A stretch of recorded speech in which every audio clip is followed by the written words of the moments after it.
But this isn't a sitcom, Perry the Platypus. This is real life. I know what you mean, Ferb. It does seem like more than 104 days. Hello and welcome to episode 80 of PecanCt, brought to you by the Geekcast Radio Network. I am one of your hosts, TFG and Mike. Joining me, as always, is PecanCt Michael. Hey, how's it going? It's going. Today is the 80th day of summer, and this means it is the day that the GCRN finally gets back to our new, quote-unquote, cartoon review podcast for 2021. Are you ready to jump on the roller coaster of a ride that is the podcast organization without a cool acronym? Yes. Yes, I am. As of this recording, we have 24 days left of this podcast. That doesn't seem like much.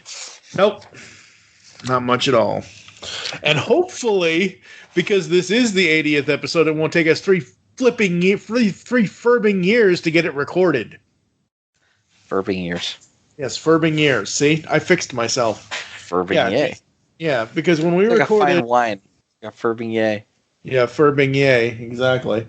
Because when we recorded episode 59 of the podcast, which was a Candace party, we didn't do anything until from 2017 to 2020 or 2021 or whatever for episode 60, because episode 60 was the season 2 recap, and that thing was a monster to edit, and I'm just like, I've lost all faith in the world of being able to edit this properly, and I just let it languish for 3 years.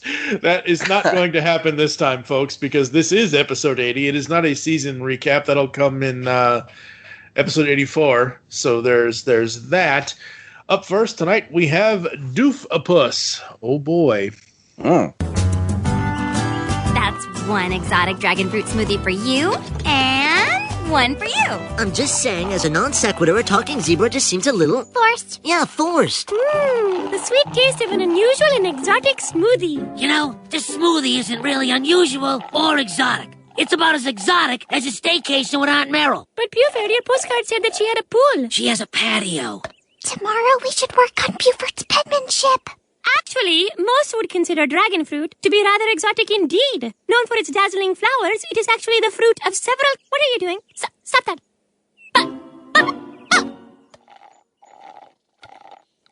Stop that. You know, Buford's kinda right. These smoothies are sort of exotic, but I think we can do better. What do you think, Phineas? What do I think? Don't answer that. Guys, I know what we're gonna do today. I wonder what kind of smoothie Perry would like. Change is afoot when Candace accidentally liquefies herself by coming in contact with Phineas and Ferb's device that turns solids into liquids. Meanwhile, Dr. Doofenshmirtz turns himself into a platypus to defeat Perry in battle, but finds it is harder than he ever imagined. Dun, dun, dun. Dun dun. That's funny. I think my favorite thing in this entire episode is when that super close up with Doofus like, pretty cool, huh? Doofenshmirtz Evil Incorporated. Well, hello, Perry the Platypus. Over here. No, here. Look a little more this way. What do you think, huh? I've joined you in the genus Ornithorhynchus. That's right, I am a platypus. Yeah, hang on, let me turn off the dramatic lighting. How did this come to be? Well, I'll tell you since you didn't ask. After years of being bested by you in battle, I decided to fight fire with fire. And in both cases, fire means platypus, and with just means with. It was simple. The best way to beat a platypus was to become a platypus. That way our skills would be evenly matched. So, after a couple of promising experiments and some intricate designs, I finally created the Platypinator! Pretty cool, huh? I think that's my favorite image. I might actually turn that into my profile picture after this recording, because I just love Doof as a platypus. I actually thought that was horrifying. Doof as a platypus is just nightmare fuel. That is just really awful. It was fun, though. I mean, we get to see a nice fight scene. It seemed like it dragged out for a long time, but it was entertaining. Mm. They were very evenly matched. Unless there's two of them. I mean, they're platypi, so I mean, they each have tails, they each have arms, they have bills or beaks or whatever they're supposed to be, and That's right. He's a semi-aquatic mammal of action. Mm-hmm. Semi-aquatic evil scientist of action.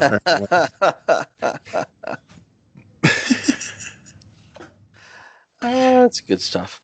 Yes. And this really hit home for me.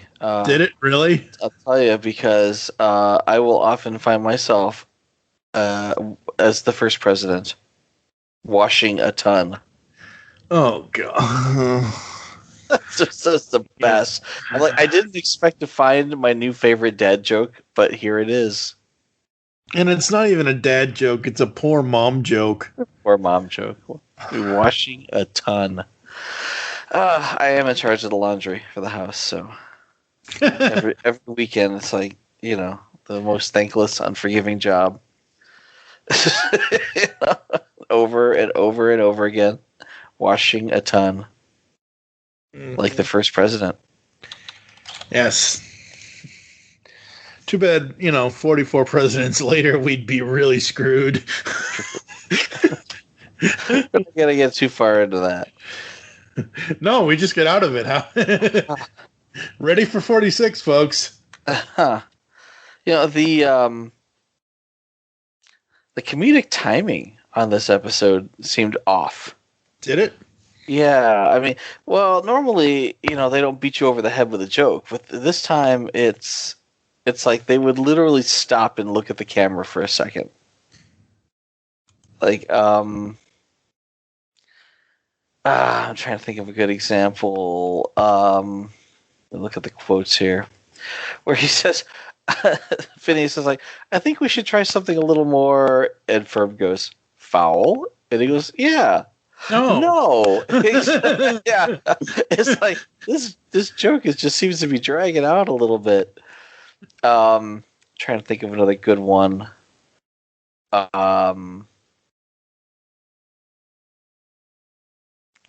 Phineas is talking about the talking zebra. Talking zebra seems a little, and Isabella's like, forced? And he goes, yeah, forced. Yeah. I'm like, all right. It just seemed like the timing was off a little bit with the, almost like the, like they didn't have enough. They didn't have enough lines, enough space. So they said, you know what? Just pause a little, talk a little slower, ad-lib a little bit. Maybe we'll add it in later. Yeah. And what was really forced and what was, beating them over the head, especially at least in our watch through of it on Disney Plus, since we already covered Second Dimension. Yeah. Phineas says, Isabella, you want to go next? Why, yes. How about a romantic dinner for two? Want a sip, Phineas? Oh, no, thanks. Oh, okay, I understand. You want to keep yourself open to other drink options. I'm like, are you kidding me, Isabella? We're just exactly, and by the time he's like, and he says, actually, I don't like zucchini, and I'm like, oh my god, this joke is about 5 minutes longer than it needs to be. Yeah. Just dragging it out. Yeah, so I'm glad that I'm not the only one that picked up on that. I really felt like this one needed a little more agency, let's say. Yeah, I just thought that specific exchange with Phineas and Isabella, and I'm like, huh? Really? That's where you're going with come on. Anyway. Come on.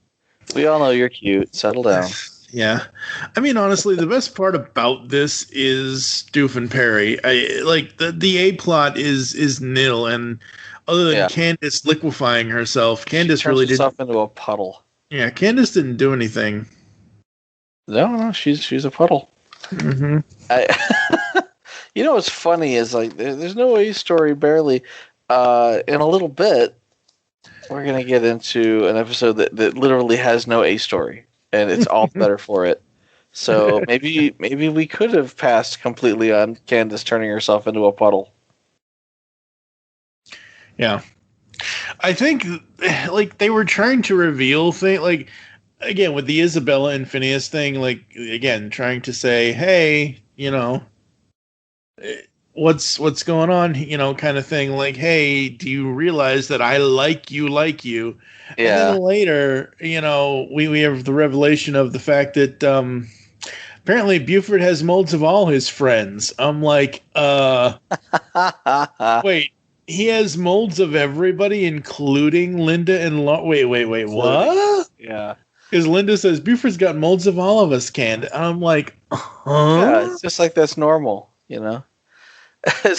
What's funny, it's like, how does he do that? Do you just wake up and find little bits of silicone in places that you wouldn't expect to find little bits of silicone?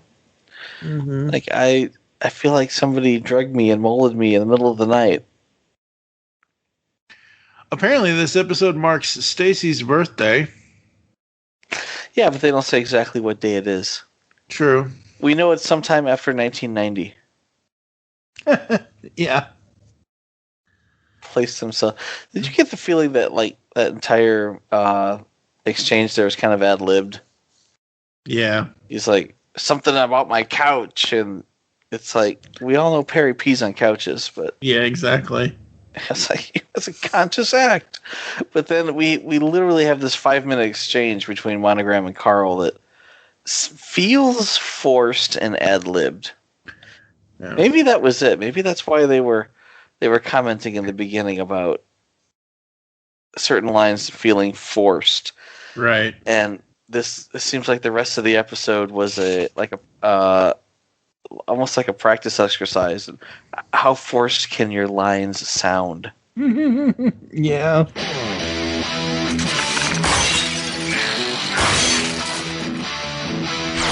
Let's go!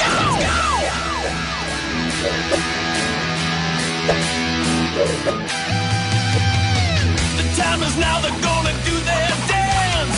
No room for negotiation. One's got a hat, neither has pants, but there bears no further explanation. I think you know what's gonna go down. Yeah, there's gonna be a platypus throwdown.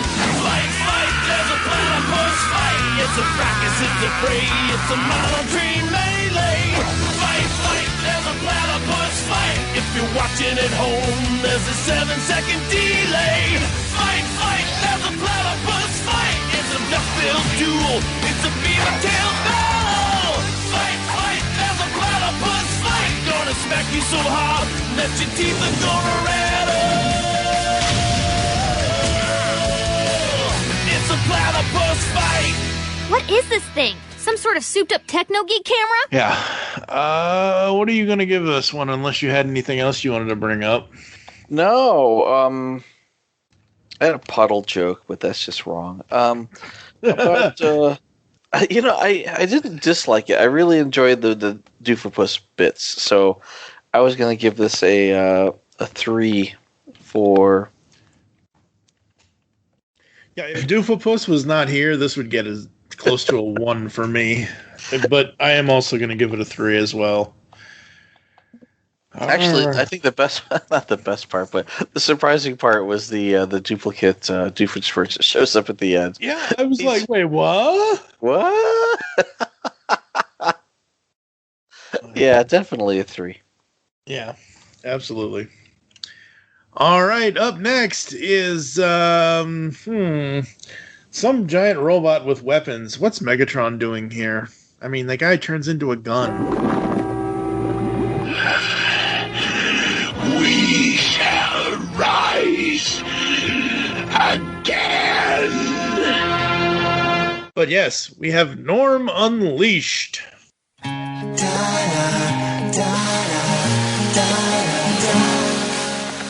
Hi, Phineas. What you making? Sawdust machine? Nope. Take a look. Oh, they're adorable. What are they? They're nanobots. Nanobots? Can they be programmed? Sure, they can link up in virtually infinite configurations to make just about anything you can imagine. So, impress me. Okay. Yeah, main title, whatever. but I think I see the potential. Like, you could use them to make a giant birthday paddle. Or a telescope. Or a giant birthday paddle and a regular-sized cheese grater. Or a scratching post for hay. I'm way ahead of you, Isabella. Dun dun dun. Candace finds it difficult to bust Phineas and Ferb when her brothers build nanobots that can assemble into any object they can imagine. Meanwhile, Dr. Doofenshmirtz has jury duty, so Norm takes over the day's evil scheme to destroy Danville by using weapons. Weaponry! That's the best song. Yes, I wouldn't say the best song, but it's a catchy song. It got stuck in my head. I really enjoyed that scene. The lyrics are funny. Mm-hmm. It wasn't just a typical, this is what we're doing right now, we're describing it song. I mean, it was in a certain sense, but it was really funny. Yeah. It's absolutely. Norm has gained sentience and decided in seconds that the human race must die. Yeah, that was a little dark, Norm. Well, I mean, I think every city needs to be attacked by a sentient killer robot at some point. Yeah. I don't know, man. It just, I don't know. Did you notice that the nanobots, when they first start messing with the nanobots, they recreate the scene from the intro? Oh yeah, the hello. Yeah, I mean Buford even says it. Like, main title, we get it. Like, Buford that. Yeah, Buford calls it out directly. He's like, main title. What else you got? That's funny. No, I didn't catch that part, but I saw that they were what they were doing, and then they didn't stop doing it. They kept doing it more, and like, okay, well, we're dragging it out a little bit, but that's okay, sure. It's like it's a sawdust machine. They made it out of dust.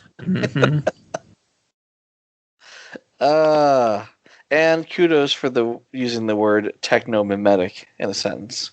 Yeah, exactly right. That is true. What are you reading? So the funny thing for me in this is I wasn't sure who it was off the top of my head. I just kind of recognized the voice. So in this episode, Doof has jury duty and he's trying to get out of it. Right. Sadly, he can't get out of it because it's partly his fault and he and Dr. Diminutive end up in jail together. The judge is voiced by Gray Delisle Griffin. Oh, really? Yep. I knew I recognized her voice. I'm like, hey, it's Daphne as a judge. Gray isn't like everything. Yeah, well, yes. I mean, she's fantastic. So yeah, but generally she's like background additional voices here. But yeah, it's nice that she has an actual character. Yeah, absolutely. I think it's weird that Norm basically opens up into various compartments where he has Norm's essentially a hollow shell, folks. He's got a squirrel for a brain, a squirrel for a heart.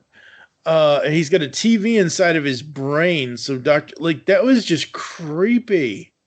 His whole head just opens up and a TV pops his whole out. face opens up. I mean, you are what you watch, but come on. That was a little creepy. That was a little I feel like they were going for like a vendor type vibe here, where he can open up his chest and there's storage space for beer.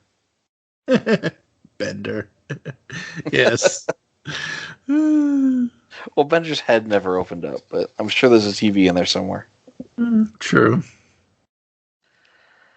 So we end up using nanobots as weapons to and I don't know. I got a Green Lantern, kind of a Green Lantern vibe here. I think I've said that word like 5 times. I'm not sure why that's in my head. It's a top of mind word at this point, but he's like making stuff with nanobots and they're yellow, so it's not quite Green Lantern-ish. I mean, it is in how he makes them that he's not using his own free will, but just the way that the machine is used, kind of thing. I can kind of see the whole Green Lantern thing. Yeah. And was it just me, or is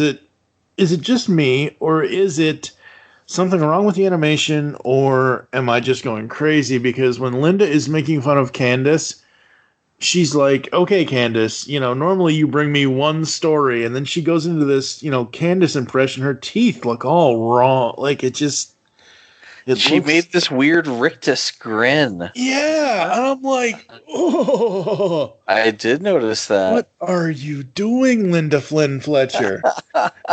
Like, this creepy rictus, like a zombie or something. Yeah, I did notice that, and I wasn't going to say anything, but I had to. Like I said, I don't know if it's an animation thing or if it was on purpose, but creepy. All right, gang, let's get techno-mimetic. Yeah, very, very creepy. And I love how later she says, "Okay, Candace, you be the beautiful mother, and I'll be the crazy daughter." And I'm like, "Oh my god, really?" Okay, then. Where is Lawrence in all of this? Yeah. No. Yeah, this episode would have been much better with some Lawrence in it. It needed some Ritz. Yeah. Absolutely. Honestly, other than the song, and other than the jury duty part of it, it wasn't my favorite. When he ends up in jail, Doof ends up in jail with Dr. Spade. You quit playing that harmonica. I just thought that was funny. And he's like, yep, I'm going to break out of here any second now. It's just going to happen. And it didn't happen. It's like, this episode is weird. Yeah. There's no Inator. There's no... I mean, technically Norm is the Inator, but yeah. Oh, I guess, but not really. He's not. I don't consider him an Inator. Doof and Perry Incorporated. Welcome, Perry the Platypus. Would you like a muffin? They're fresh and yummy. Muffins stay warmest in here, close to my heart. You must be here to see Dr. Doofenshmirtz.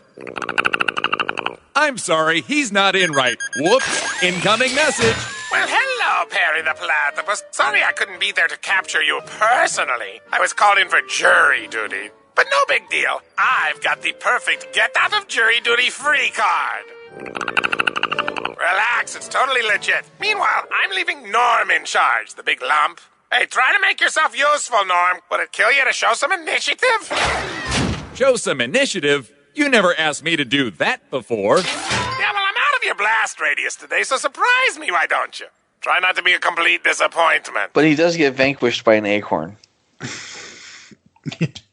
A techno-nomadic acorn. Green Lantern acorn. Green Lantern. He's like, well, how do I beat a giant robot? I need giant robot dancing girls to distract him while I punch him in the face. But no, he creates a giant acorn instead, and that makes the squirrel in his chest burst free, and he loses power and dies. It's a good thing Norm doesn't have a self-destruct button at the bottom of his foot. Well, that has been a problem in the past. I know. What are you going to give this one? I was going to give this one a 3 for Norm's awesome weaponry song. At last, my ultimate weapon is complete. Would you like to see it? Get ready for a surprise. It's me! Dr. D will be so proud, assuming he survives the cataclysm. Have a nice day.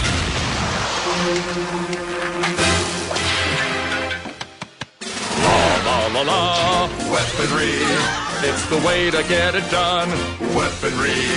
It's effective and it's fun. If you want to make them fall on bended knee at your command, bow their heads and swear that you're the leader of the land. State your wishes in a language they all understand. With weaponry, that's the plan. If power's on your shopping list, then use the elbow and the fist. Pummel them until they get the gist. Just make an example of, representative sample of, and most of them will not be missed.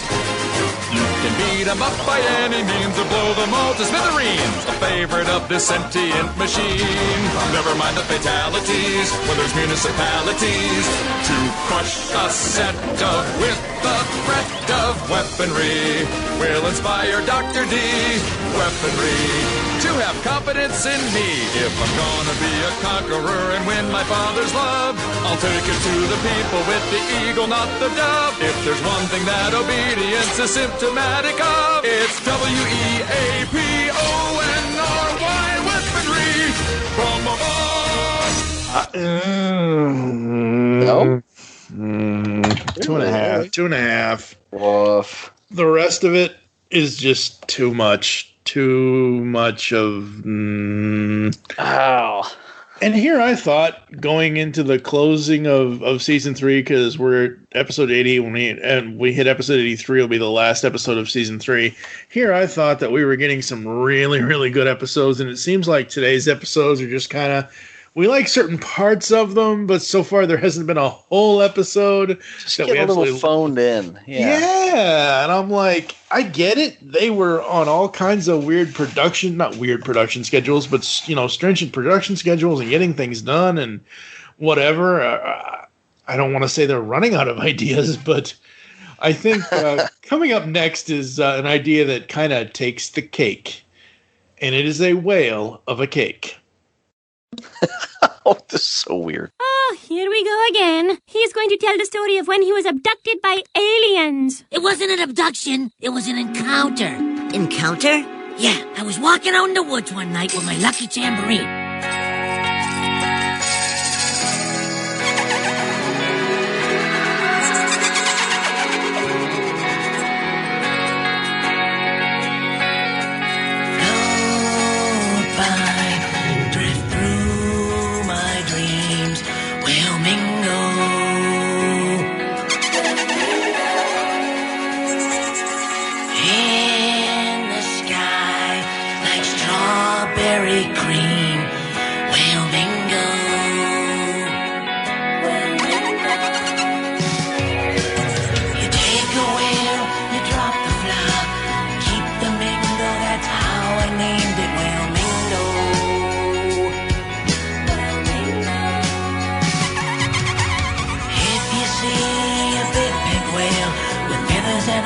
And skinny little legs, then bingo, that's a whale mingo.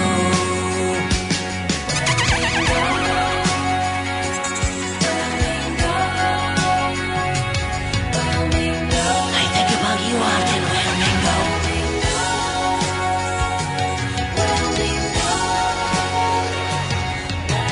And that's my story.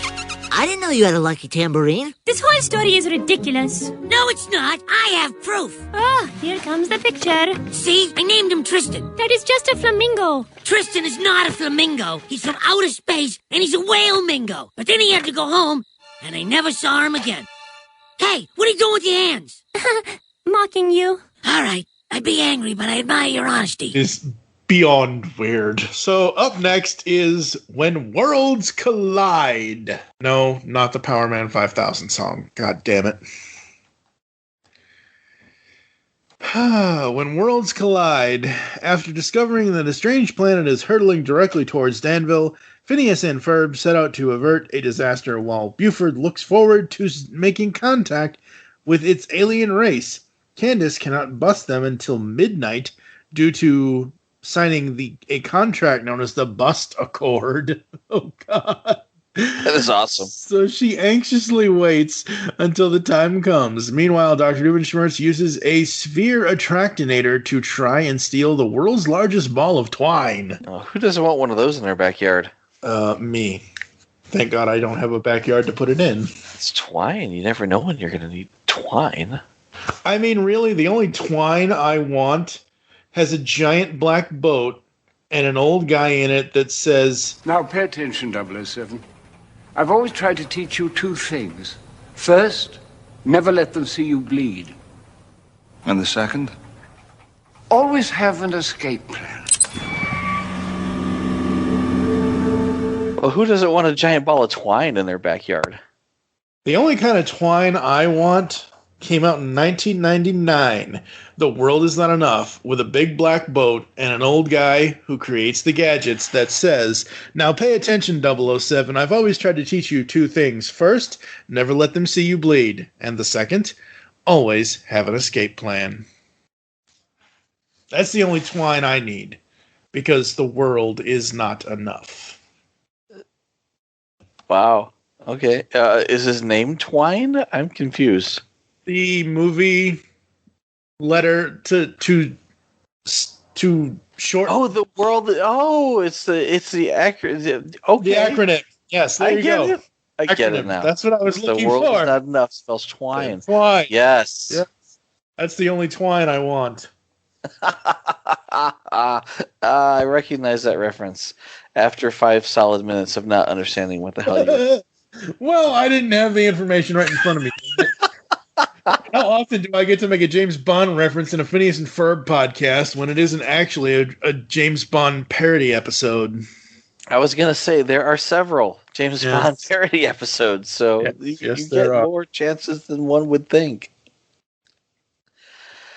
Oh, well, this is fun, though. The backyard sleepover. There's new costumes for everybody. Yep. Everybody's got like their hoodies and their light jackets, and it seems like summer is kind of bleeding into fall a little bit, and they're all kind of hanging out in the backyard to look through the telescope. Yep. And I mean, I thought that was cool. Yeah. Yeah, that's cool. I love that they have the telescope that does all this weird, cool things and can find stuff and everything else. And, oh, hey, look, the milkshake bar. The milkshake bar. Well, it's nice that they finally got that deep space telescope without having to remove the Earth's atmosphere to get it. Yes. Thanks for nothing, Baljeet. Yeah, it's like we've been thinking about this for a while, and I think we've gotten past the whole removing the Earth's atmosphere to make it work. So a couple podcasts ago, I mentioned something about jump rope. Okay. Something to do with an episode I thought we already covered or whatever, or it was some sort of thing in Doof's lab. This is the episode. The double Dutch thing is what I was talking about. It's a double Dutchinator. I understand that, but the double Dutch song and them doing the double Dutch stuff, that's what whenever it was, way back during the big laundry days of whatever episode that was, a couple weeks ago, a couple days ago, I don't know, whenever it was like somewhere in episode 74, 75, or 76. It could have been 77, 78, 79. I don't know. But I had mentioned to you something on one of the episodes about jump rope and a scheme about jump rope. This is what I was thinking about, was the double Dutchinator. Yeah, I did not remember that, oddly. But it was interesting that there's 2 songs in this one. I mean, you've got the Buford singing about Tristan the Whale Mingo. Yep. And this is a perfect example of why Buford should not sing. Remember that last time he sang, and I said, "Wow, I hope Buford never sings again," or something along those lines. And here we are, he's singing again. Like I said before, when they were doing Frenemies, the Frenemies song, I like the two of them singing together. I like the two of them singing together because they're playing off of each other. I think that's great. I love it when Buford does the Good King Buford song in the Christmas family Christmas special. I like that, but it's when Buford and Baljeet sing together that I like it. When they sing by themselves, I'm not a fan, and I'm less of a fan of Baljeet's screeching than I am of Buford's bad singing. I'm sorry to the voice actor. I'm really sorry, but I just don't like the character singing. Well, Give Me an A? That's like the best song ever. Okay, yes, but that was like when he was, not thinking about it, not trying to analyze it, not trying to get an A. He was just, rebelling against everything, and he was letting his angst out. His song in the Second Dimension movie? Which one was that? The only one he did. It's when trying to pass between dimensions. Oh, that's not real. That's even. Easy. Yeah, no. That's okay. There are plenty of songs. That's the best song. No, there are plenty of songs that I bring up to you, like all of the love handle songs that are in the best episode ever, Delivery of Destiny, and you're like, those aren't songs. The Baljeet song in Second Dimension ain't no fucking song. It's almost a limerick, really. I mean, yeah. Oh, who wants one of those? Yep. Once was a Baljeet from Nantucket. What else? We saw a giant planet full of whale mingos. Yes. That was funny. I mean, I guess it was funny. I don't know. The planet is hurtling toward the Earth, and they solve the issue by making a giant spring. And the spring draws in, as it constricts, it's pushing. The planet is pushing down into the Earth, just far enough for Buford to find his long lost whale mingo friend. I almost said lover because it seems a little romantic here, but yeah. I don't know exactly what happened between this whale and Buford, but they seem to have a love connection there. Where's Chuck Woolery when you really need him? Oh wait, didn't he get canceled? I don't know. Is he still alive? Chuck Woolery? I'm pretty sure. Well, don't look it up now. I don't care. I'm just saying. I haven't heard from him about anything about him in a long time. Yeah, so you know what? The other throwback to this episode, the Innator and the Invention kind of tie each other up and disappear each other. And that hasn't happened in a long time. That was kind of the staple of like season 1. Yeah. As the A story and the B story kind of tangle up in the end, and the Innators and the Inventions or something will cancel each other out, and they both disappear. Mm-hmm. And this happened again, and it was very gratifying. Yes, it was. And because we are recording episode 80 on 3/11 day, March 11th, we are actually a week away from Chuck Woolery's birthday. He was born March 16th, 1941. Is he dead? No. He's 79. He'll be 80. Yeah, he'll be 80. Yeah. Yeah. How about that? Yeah, there you go. Still alive. That's kind of cool. It's kind of sad that he's still alive, but Trebek isn't. Oof. Yeah. Trebek went younger than I would have expected. Yeah. Sad. All right. Anything else to say about whale mingos and Buford's unhealthy obsession with them? He sings about them and gives them names. No, I like this episode. I really enjoyed aspects of it. I'm prepared to give it a 4. Really? Yeah. Sticking with it. I'll give it a 3.5, only because the song is kind of catchy. Which one? Whale Mingo. The whale. Whale Mingo is catchy. Yeah, Whale Mingo is catchy. Double Dutch is annoying. I wanted to destroy that Innator after 10 seconds. Was the Double Dutch the Innator, or was it just something that was hanging about? Because I think it was a separate Innator. Yeah, there was a separate... Oh, God. They're going to make me look it up again. Don't look it up. But I don't think I liked the Double Dutch song as much as I liked like the montage that was going on at the same time, where Doof and Perry were both caught in it and were kind of... They were fighting, but they were jumping, and they were... Yeah. They were, gyrating and flagellating and such. And it made me laugh. It was funny to watch.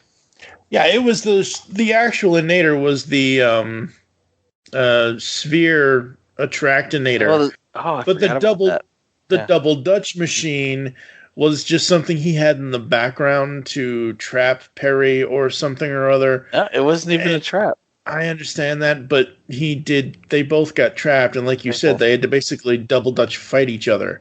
But, if the double Dutch machine didn't have a soundtrack with it, sure, fine, great. If it was just an instrumental, I'm sorry. Whomever that female's voice was, I'm sorry. Even if it was Great Lyle, I am so sorry. That was annoying as shit. Oh, I'm going to have to go back and listen to it again, because I don't think I hated it as much as you did. Yeah, you might have to go back and listen to it again, because I can listen to it again. I don't know. Don't do it now.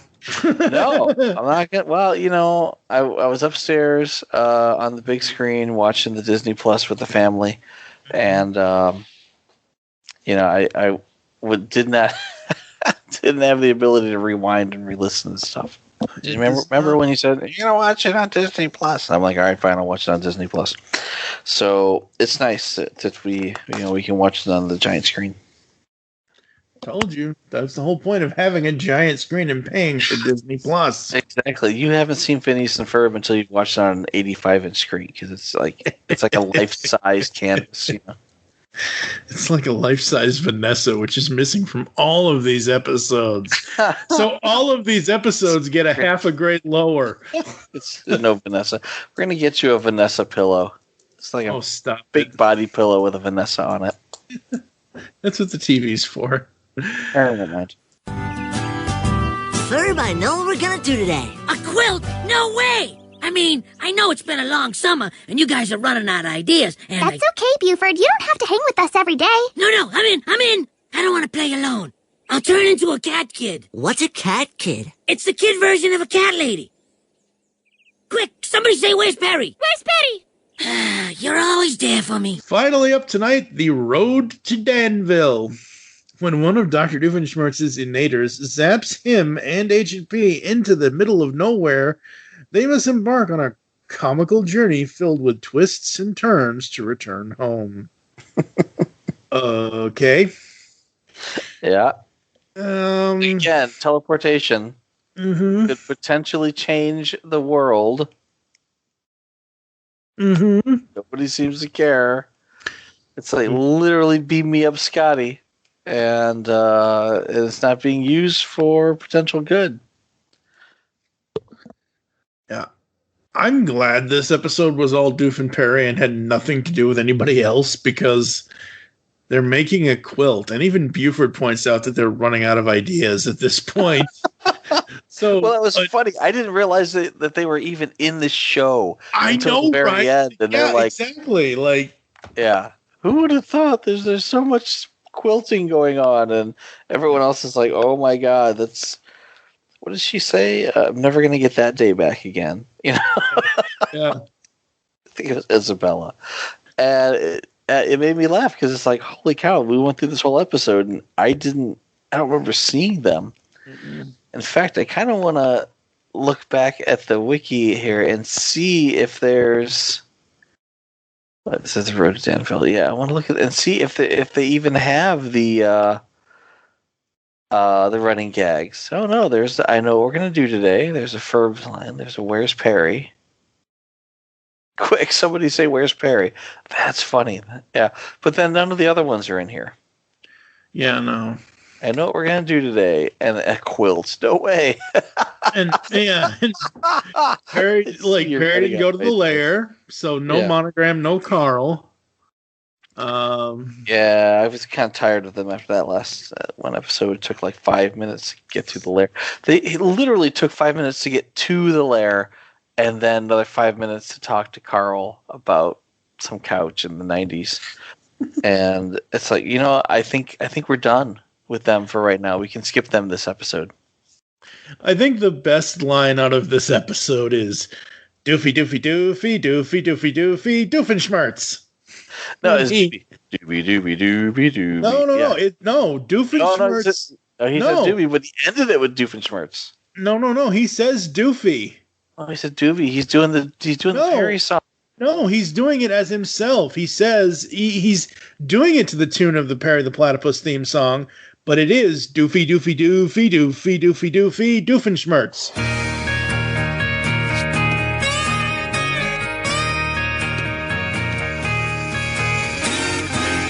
And enjoying the shade, Perry the platypus? It's your jetpack. I found it stuck in the mouth of a fiberglass dinosaur. I mean, how often does that happen when you really need it?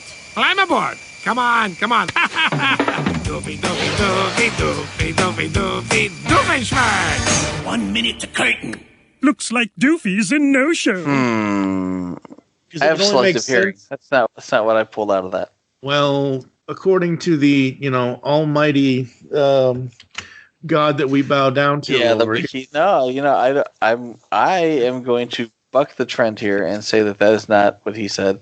That's what he said. Honestly, think he was singing the doobie doobie doobie. No, but, that's fine. If that's what the wiki says, you can go with that. I'm not going to rewind it. And besides, I heard it. Oh, you're going to hear it because I'm going to put it every 10 seconds in this episode at this point.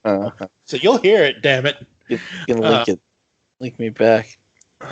Hey, I realize I can be testy and I'm pleasant and I can go on and on and on. It's totally me. He was talking about me. Right. Sure he was.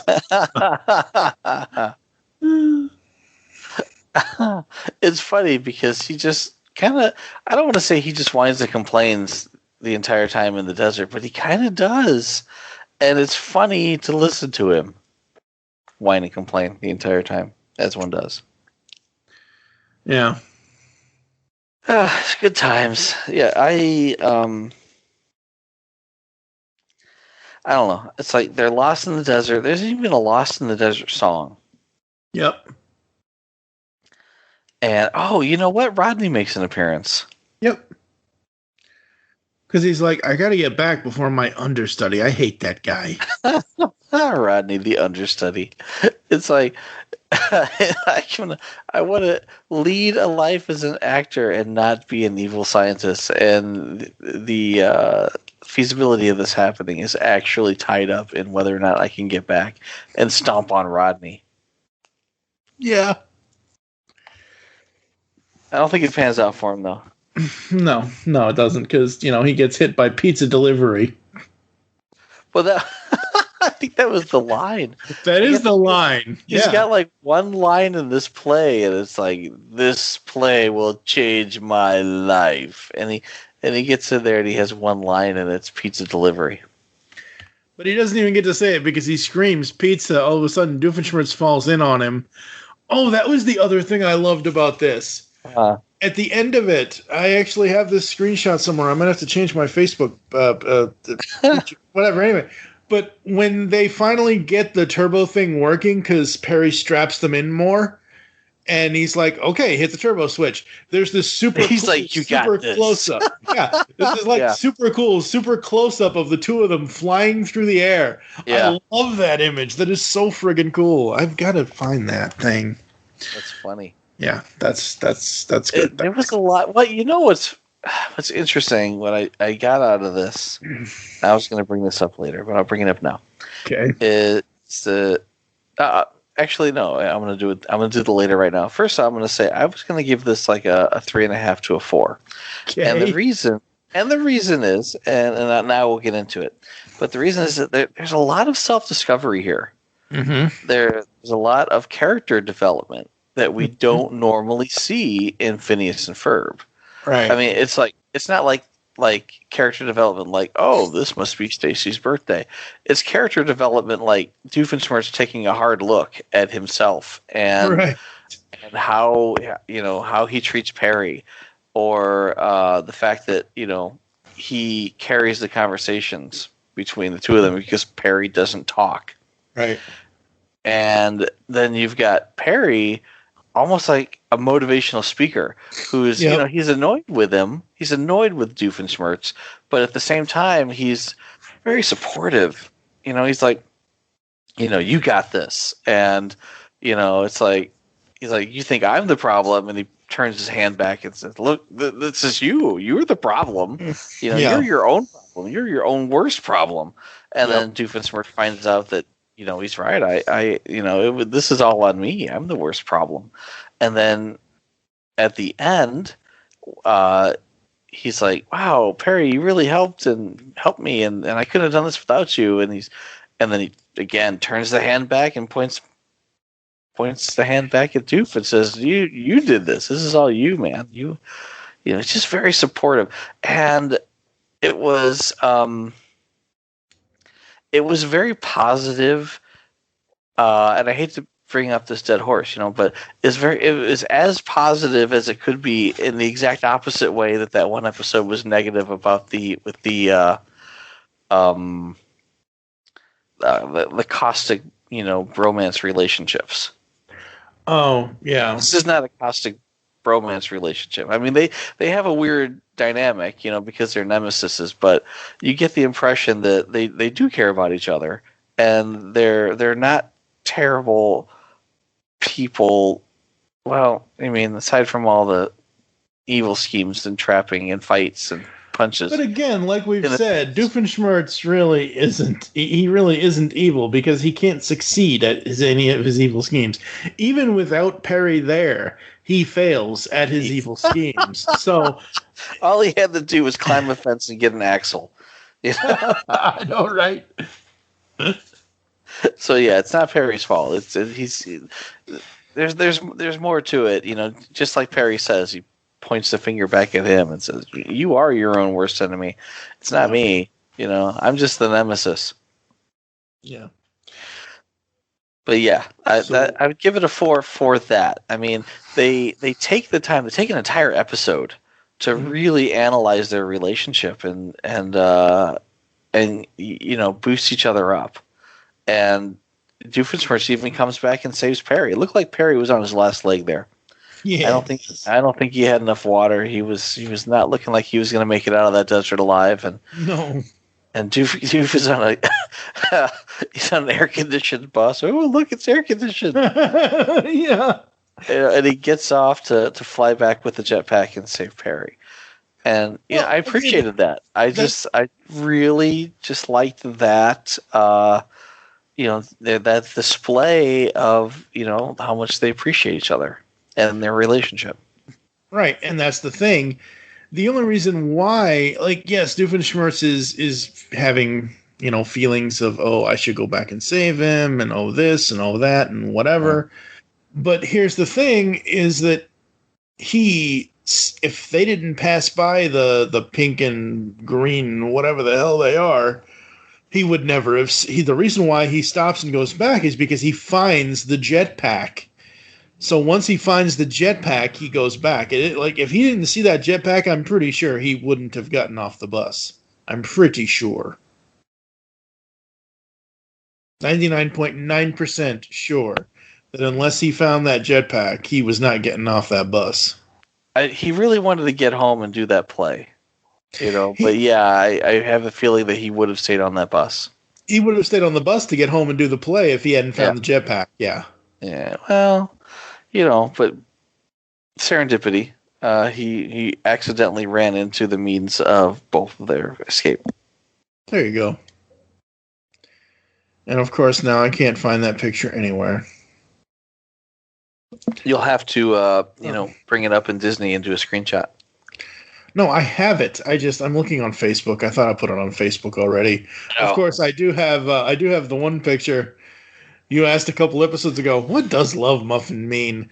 League of villainous evildoers maniacally united for frightening investments in naughtiness. Investments in naughtiness. So, and Santa Claus must really hate them. I'm of the age that the word naughty means something else. So. So naughty. You did work at that one magazine that one time. That one time, yeah. I think I put about 2 years in there until the dot-com bubble burst, and everyone decided that we weren't going to be rich. Good times. Could have just tried to embezzle the stuff from the old guy. He gave us free magazines, so I thought we were even. Wow. Okay then. I was being exploited, but I got to meet a playmate, so it was cool. It was okay. Really we're okay, old man. We're good. That's funny. All right, we're going to take a quick break and come back to close the show after this. Phew, this whole evenly matched thing is exhausting. How about we take a short break? Do you ever get tired of lugging this big tail around? I mean, sure, it's great for fighting, but it's kind of weird for sitting and stuff. I just figured I'd ask you, because, you would know. A sugar or agave syrup? Here, I don't know if this is fur or really tiny feathers. I can't tell. It's so warm, but it breathes. Well, back at it, I guess. Fight, there's a platypus fight. It's a practice, it's a prey, it's a model. Okay. Kid? Yes? Shut up. Beyond the Night is the GCRN's latest review podcast. We are covering everything in the Knight Rider television universe, from the classic 80s TV series to the 1991 reunion film, Team Knight Rider, and the 2008 relaunch series as well. So join TFG and Mike and Dion the Music Man as they go in-depth and Beyond the Night only on Geekcast Radio Network. You can find Beyond the Night in iTunes and on www.geekcastradio.com. Kid? Yes, Michael. Just keep driving. Because the world needs another movie podcast. The Geekcast Radio Network presents for your listening pleasure the Cinema Geek. Hosted by Amanda, Kevin, Matt, and Dan. Each week we dive headfirst in the landscape of movies as we discuss movie news, play movie games, go in-depth on reviews, and even have a top 10 countdown or two. Also, don't miss our director retrospective series where we review noted directors' movies film by film. Bottom line is, if you love movies and love podcasts, you need to experience the Cinema Geeks. You can find us on iTunes, Blog Talk Radio, or GeekCastRadio.com. Decian, the superhero webcomic. Decian's got superhero antics and sexy girls. For action, comedy, mayhem, and more, read it now at Decian.com. DASIEN.com. By the power of Grayskull, I command the jaw bridge. Open!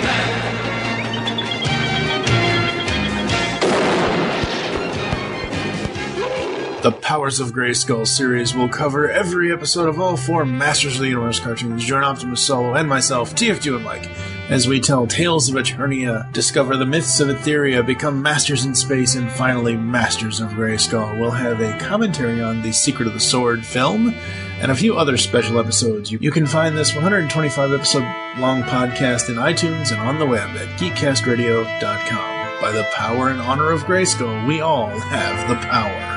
Yeah, I hope I didn't miss anything exciting. Do you like retro cartoons? Then Saturday Morning Rewind is the podcast for you.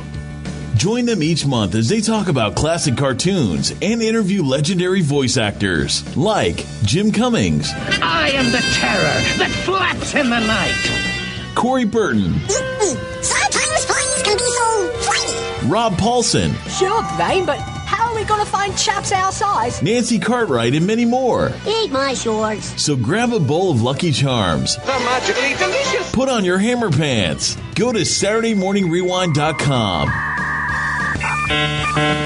And be prepared to feel like a kid again. Once again, that's SaturdayMorningRewind.com. Saturday Morning Rewind was voted Best Podcast Ever by its host, Tim Nidell. So it's gotta be good. On the Simplistic Reviews podcast, we talk movies. We talk TV. We talk. Hello, Julie, what the heck are you doing? Trying to make our spots sound more exciting by adding explosions. Yeah, I'm pretty sure you could have got the point across with sound effects, not the real thing. Car. Download the show on iTunes or at simplisticreviews.blogspot.com. I'm sure your insurance company will cover that. No, they won't. No, they probably won't. You're going to pay for that Purple Monkey dishwasher comment. Thank you for joining us here on Palca. There are several ways to get in contact with us or leave feedback for the show. Visit the website, geekcastradio.com, where you can comment on this and all of our other episode posts. Send us email at feedback@geekcastradio.com. Here are all the ways you can listen to us nowadays at Apple and Google Podcasts, Spotify, and of course, the home of our files exists, Spreaker. Leave the show's feedback in iTunes. Please do this. I have not checked, so I have no clue. Follow us on Twitter. I am at TFG and Mike. You can also follow at Geekcast Radio. What is your Twitter? PecanCt Michael. Become a fan on Facebook. Go to facebook.com/Geekcast Radio Network. We hope you enjoyed this episode of Palca and wish you'll join us next time when we will be giving you our thoughts on the next two-parter of Phineas and Ferb in Season 3, which is Where's Perry? Parts 1 and 2. Woof. Woof. For now, I am TFG and Mike with Michael Wilson. Thank you for listening to us Purple Monkey Dishwashers, and we will catch you next time. I'll be washing a ton. This weekend. There's so much damn laundry. God. See? This is why we need Doofenshmirtz's scheme, big laundry. But wait, there's more! What I learned with Faith, wow, I have no faith anymore. With Facebook, apparently if you tag too many people on Facebook, it basically turns your entire post into a tag and removes the post that you were trying to post. Ugh. Come on. Doofy, Doofenshmirtz! 1 minute to curtain. Looks like Doofy's in no-show. Apparently, you need to get vitamin D. I thought you just had to drink milk and sunlight, but I refuse to drink Sunny D. I'm sorry. There's no way in fucking hell I'm gonna drink that nasty shit. Sunny D is delicious. Sunny D is about as bad as fucking Tang. Hell no. Tang. It takes you way back. I know, right? I told you, I'm old. We're both old at this point. We're pretty old. Yeah, we're pretty old. I'm looking for like sources of vitamin D. Oh, the site sucks. There's another one.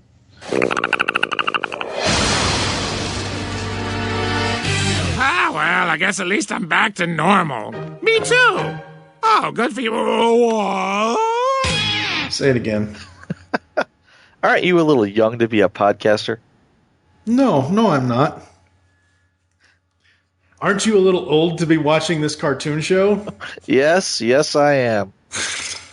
It's good to see the nation's senior citizens taking an interest in cartooning. Yes, it is. Yes, it is. There's not really any more. That's about it.